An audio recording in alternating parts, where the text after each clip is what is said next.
The art of the good mindset. ये book driving growth and success in the digital age और right और wrong सोच दिखाता है। सही और गलत की समझ स्टोरी के जरिए समझो। डिस्क्लेमर, संक्षिप्त विवरण। यह पुस्तक जीपीटी, जनरेटिव एआई की शक्ति और मानव मन की सोच प्रक्रिया को गहराई से समझने का प्रयास है। इसमें बताया गया है कि कैसे विचार उत्पन्न होते हैं, कैसे सही और गलत सोच का निर्माण होता है, और जीपीटी जैसे तकनीकी टूल्स से मन के भीतर की उलझनों को समझा जा सकता है। यह पुस्तक आत्मनिरीक्षण, मनोविज्ञान और आधुनिक टेक्नोलॉजी के बीच एक पुल है। डिस्क्लेमर, अस्वीकरण। यह पुस्तक केवल शैक्षिक और आत्मविकास हेतु है। इसमें प्रस्तुत विचार लेखक के अनुभव, विश्लेषण और जीपीटी जैसे टूल्स से प्राप्त जानकारी पर आधारित है। यह किसी मानसिक या चिकित्सकीय सलाह का विकल्प नहीं है। कृपया किसी भी गंभीर निर्णय से पहले विशेषज्ञ की राय लें। कंटेंट नो एपिसोड बाबालवी। यह कहानी एक गहरे नैतिक संघर्ष, मोरल कॉन्फ्लिक्ट को दर्शाती है। पिता और पुत्र के बीच की सोच, ईमानदारी और बेईमानी के रास्तों पर चलने का संघर्ष।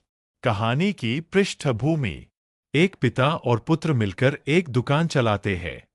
पिता सीता के पापा मानते हैं कि आज के समय में पैसा सिर्फ बेईमानी से ही कमाया जा सकता है, मिलावट, टैक्स चोरी, ग्राहक को धोखा देना आदि। पुत्र सोना नई सोच रखता है, जो मानता है कि ईमानदारी से, मेहनत और सेवा से भी कमाया जा सकता है। लेकिन क्योंकि वह पिता के साथ ही दुकान पर काम करता है और पिता का व्यवहार गलत है, उसे सामाजिक रूप से और मानसिक रूप से परेशानी होती है। भाग 1, गीता दृष्टिकोण से विश्लेषण। श्रीमद् भगवद गीता में श्री कृष्ण अर्जुन से कहते हैं, सत्यन वद, धर्मंचर।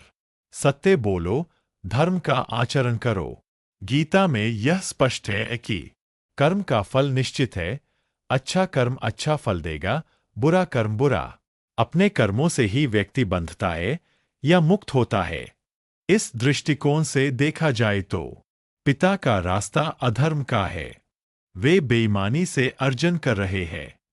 वह लोभ और माया में फंसे हैं। पुत्र का विचार धर्म के अनुसार है। वह सत्य को जानता है और मन में अपराध बोध भी है कि जो हो रहा है वह सही नहीं है।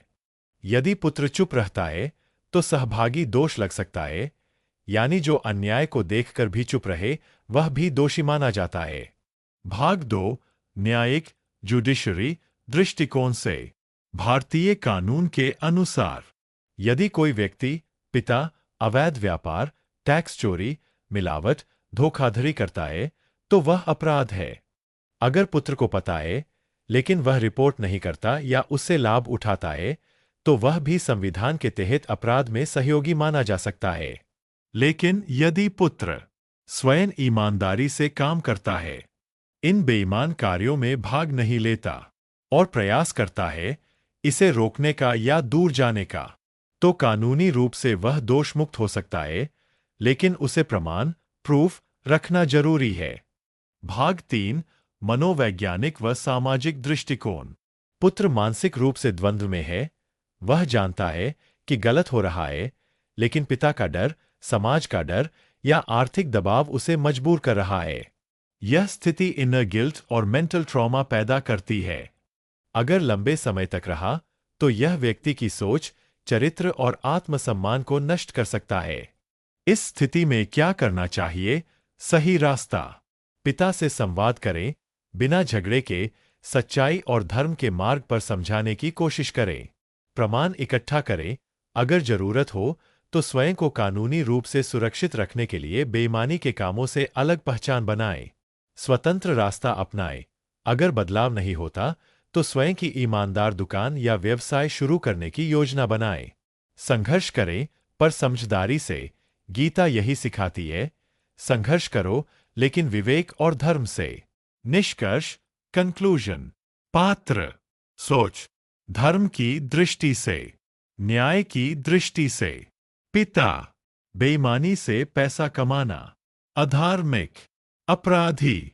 पुत्र, ईमानदारी से जीना चाहता है, धार्मिक। अगर चुप है तो सहअपराधी, लेकिन प्रयास करे तो निर्दोष। धर्मो रक्षति रक्षितः, जो धर्म की रक्षा करता है, धर्म उसकी रक्षा करता है। आगे सुनते रहिए।